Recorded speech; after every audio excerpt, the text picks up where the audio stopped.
Hello friends, কেমন আছো তোমরা? আশা করি সবাই খুব ভালো আছো। গত 14 ফেব্রুয়ারি ছিল ভ্যালেন্টাইন্স ডে এবং সরস্বতী পুজো। সরস্বতী পুজোতে প্রথমেই আমরা চলে যাই আদৃশের আর্ট স্কুলে। সেখানে অঞ্জলি দিয়ে খাওয়া দাওয়া করে চলে আসি আদৃশের স্কুলে। এখানে অবশ্য আমাদের একটু লেট হয়ে গেছিল।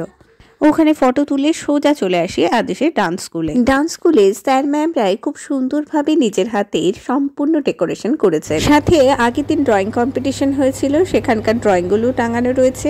বেশ ভালো লেগেছে।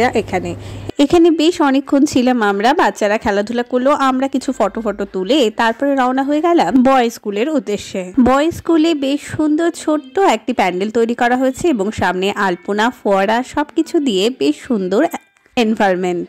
এরপরে আমরা চলে যাই শিলিগুড়ি গার্লস স্কুলে। শিলিগুড়ি গার্লসে গিয়ে নিজের স্কুলকে খুব মিস করছিলাম। আমাদের স্কুলেও এইভাবে সমস্ত চিঠিগুলোকে আটকানো হতো। সত্যি খুব মনে পড়ে যাচ্ছিল নিজের স্কুলের কথা। গোটা স্কুলের এনভায়রনমেন্টটাও দারুণ হয়েছিল।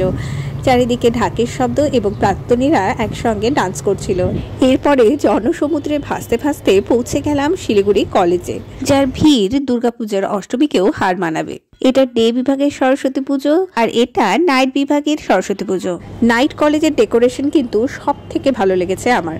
ডে কলেজের মতো এখানেও প্রচন্ড ভিড় ছিল, বাট থ্যাংক ইউ নন্দিনীকে। নন্দিনী আগে এই ভিডিওগুলো তুলে নিয়ে গেছিল, না হলে যা ভিড় হয়েছিল ফটো তোলা সম্ভব ছিল না। এখানে একটা থিমের ওপরে গোটা প্যান্ডেলটা বানানো হয়েছিল, বাবুই পাখির বাসা এবং কতগুলো স্লোগান সমেত। খুব সুন্দর হয়েছিল গোটা প্যান্ডেলটা। এখানে মা সরস্বতী ডাকের সাজে, খুব সুন্দর সরস্বতী প্রতিমাটি। চলুন আজকের ভিডিও এখানেই শেষ করছি। ভালো লাগলে অবশ্যই লাইক, কমেন্ট, শেয়ার আর প্লিজ সাবস্ক্রাইব করে দেবেন। Okay, bye. দেখা হবে নেক্সট ভিডিওতে।